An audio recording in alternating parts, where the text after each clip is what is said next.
À l'occasion de la sortie du livre Les tisanes, ce mois-ci, dans Le Bonheur au Jardin, ce n'est pas dehors que nous allons découvrir les bienfaits des tisanes et des plantes, mais ce sera directement dans la cuisine de Monia. On les aime fraîches ou directement cueillies dans le jardin. Avec Monia, venez découvrir les tisanes et leurs bienfaits.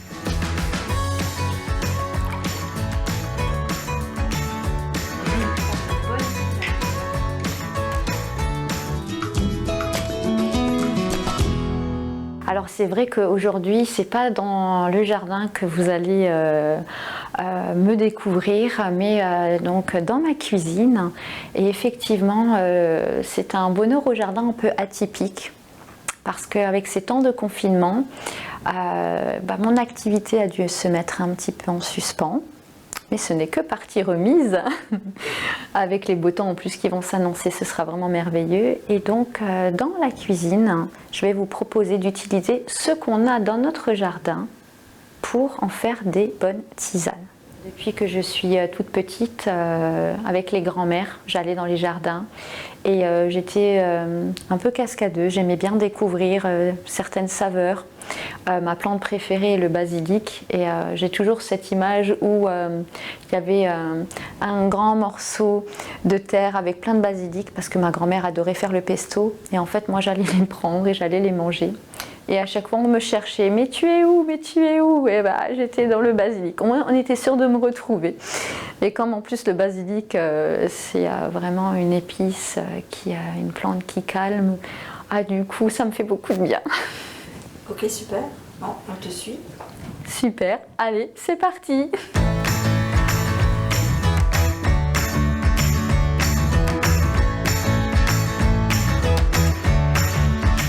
Alors, aujourd'hui, on va préparer une tisane. Alors, je l'ai surnommée la Kapha Boost parce que c'est un titre de tisane que j'ai dans mon futur livre qui va sortir au mois de mars. Et donc, nous allons la préparer. Kapha, c'est quoi? Alors, Kapha, c'est un terme en Ayurveda qui signifie, donc c'est le dosha, mais qui signifie eau et terre. Donc, comme je l'ai souvent expliqué lors des ateliers que je fais, nous sommes constitués des 5 éléments. Et donc, ces 5 éléments qui sont l'éther, l'air, le feu, l'eau et la terre vont constituer par deux des doshas, c'est-à-dire énergie. Nous avons l'énergie, le dosha vata qui va être l'air et l'éther. Nous avons le dosha pitta qui va être l'eau et le feu. Et nous avons le dosha kapha qui va être l'eau et la terre. On peut aller se renseigner dans des livres, sur des sites internet, mais sinon pour le côté plus local, plus convivial, Monia organise des ateliers où justement elle explique tout ça. Mais les personnes intéressées peuvent également venir en consultation chez elle, afin de définir ensemble leur profil ayurvédique. Elle se fera un plaisir de révéler tous les aspects de cet enseignement quasi millénaire.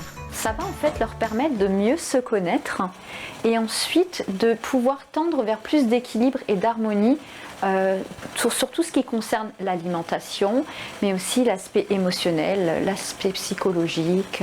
Voilà. Nous avons du gingembre frais, des clous de girofle, de l'hibiscus, de la cardamome verte et nous avons des graines de fenouil, nous avons du romarin, du poivre long.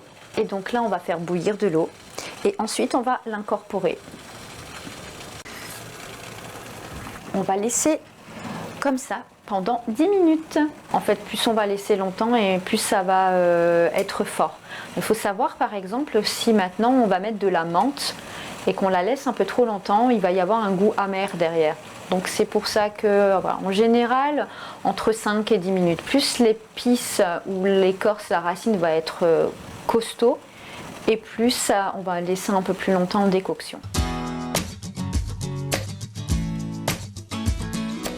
En attendant que la décoction prenne les odeurs et toute cette magie, alors je vais vous expliquer quelques petits principes. Donc, il y a différentes sortes pour préparer une tisane.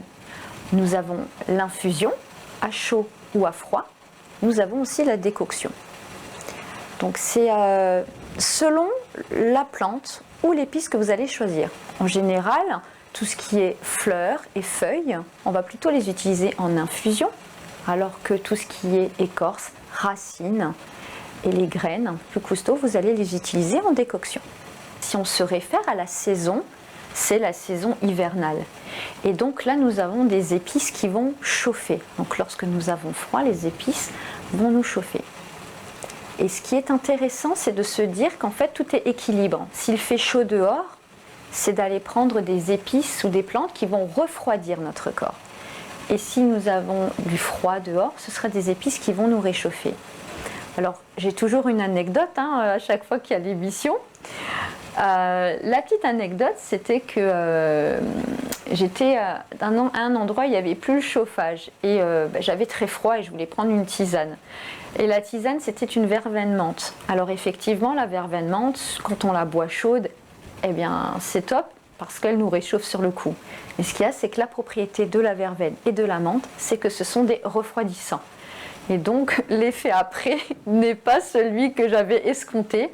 Alors que si j'avais pris par exemple une tisane avec du gingembre, aussi de la menthe, de la verveine, mais avec du gingembre, des clous de girofle, parce que gingembre et clous de girofle sont des épices chauffantes, eh bien l'effet post aurait été beaucoup plus agréable pour moi. Alors les épices et les plantes que j'ai ici, c'est issu de mon jardin. C'est aussi issu donc d'herboristerie, donc avec qui je travaille en collaboration. Voilà. Et on va pouvoir mettre de la verveine, donc des fleurs de mauve. Alors la verveine et la fleur de mauve, elles sont issues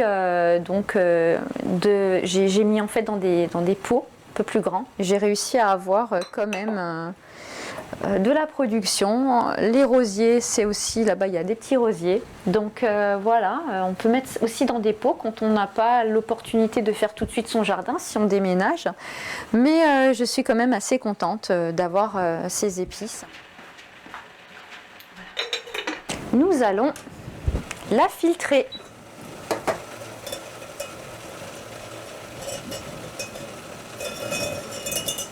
Voilà. Les plantes, les épices, la nature en général, elles apportent tellement de beauté. Lorsqu'on met les épices dans une assiette, qu'on va s'inspirer, on voit des couleurs et on voit cette beauté et on s'en imprègne. Je trouve que c'est quelque chose de très beau. Et puis, on boit cette richesse que la nature nous offre. C'est quelque chose de formidable. Et c'est une création finalement parce que c'est nous-mêmes qui la préparons. À partir du moment en fait où on comprend les plantes, on comprend ce qu'elles ont envie de nous transmettre. Toujours bien sûr dans l'équilibre parce que toujours tout est question d'équilibre.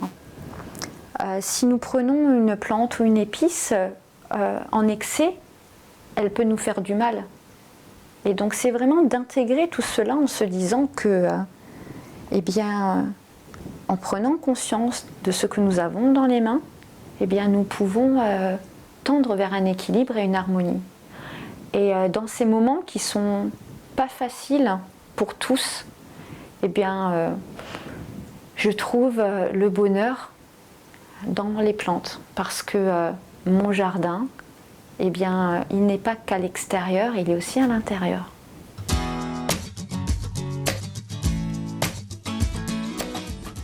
Alors, avant d'aller déguster notre bonne tisane Kapha Boost, je vais vous donner une toute petite astuce. Alors, lorsque vous utilisez des épices, des graines, ou même du gingembre, donc ce type de plante, vous pouvez mettre une deuxième fois en décoction. Voilà. Tout ce qui est feuilles et fleurs, on va l'utiliser une seule fois. Alors que ce type, on peut l'utiliser 2 fois. La deuxième fois, on va mettre en décoction beaucoup plus longtemps parce que justement, il y a beaucoup, on va devoir tirer un peu plus. Voilà la petite astuce. Allez, on va passer à la dégustation.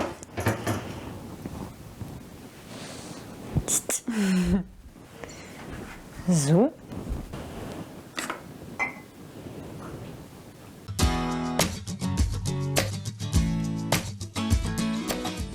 Lors du premier confinement au mois de mars 2020, Monia a proposé des ateliers en ligne.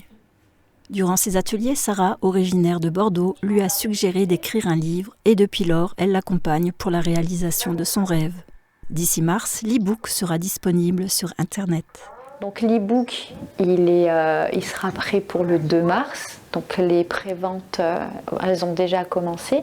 Et donc après, le temps que l'éditeur puisse les mettre en route et tout, parce que avec le confinement, c'est pas évident. Donc voilà pourquoi j'ai voulu mettre un petit peu de moi, de ce que j'ai appris dans mon enfance, et surtout avec l'Ayurveda. Le transmettre aux personnes parce que pour moi, prendre soin de son corps, ça passe par l'alimentation et c'est vrai que c'est un cap des fois très difficile à passer. Lorsqu'on voit que le stress peut nous donner des compulsions alimentaires, eh bien c'est pas facile de se dire ok, demain je change. Alors avec une tisane, c'est un petit pas. Et si on boit une tisane tous les jours, eh bien, on a déjà des choses qui vont se passer dans notre corps. Parce que les plantes, eh bien, quand on les utilise à bon escient, elles nous donnent beaucoup de belles choses.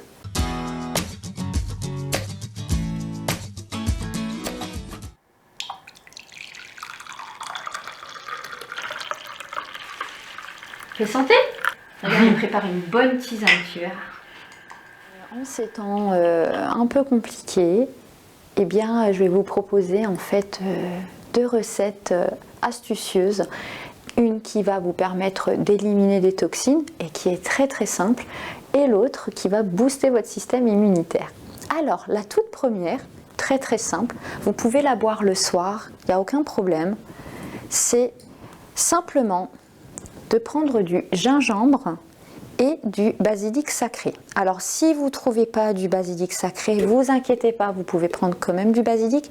Alors c'est vrai que le basilic sacré a des propriétés médicinales qui sont différentes du basilic que nous avons, mais vous pouvez trouver ça dans les magasins bio sans aucun problème.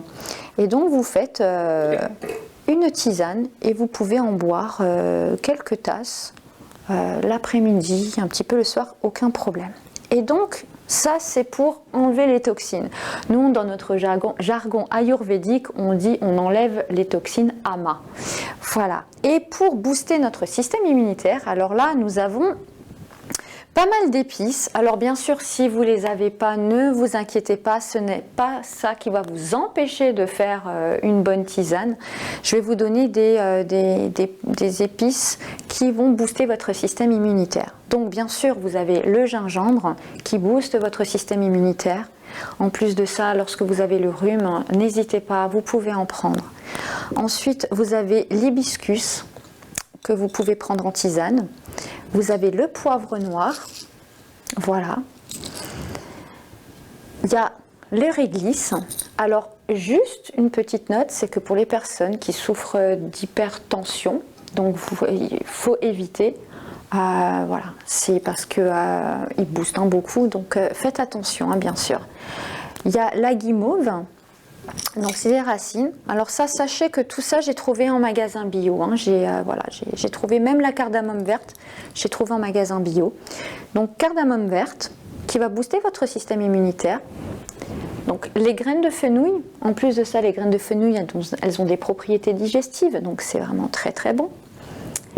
Les clous de girofle, alors ce que j'aime beaucoup, c'est que les clous de girofle servent effectivement quand on a mal aux dents, mais sachez que c'est un superbe anti-inflammatoire et en tisane, il passe vraiment très bien.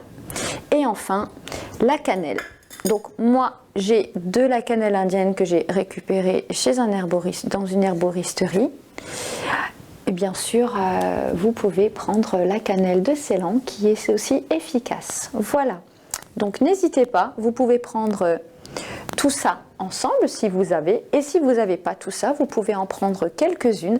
L'important, c'est de prendre une épice qui va chauffer. Donc là, par exemple, vous avez des épices qui chauffent, le poivre, le gingembre, les clous de girofle, c'est des épices qui vont chauffer et des épices qui vont refroidir pour pas avoir trop de chauffant, parce que comme je vous ai expliqué, l'objectif c'est l'équilibre. Et donc avec des graines de fenouil ou de la guimauve, vous avez ce petit côté qui refroidit. Voilà.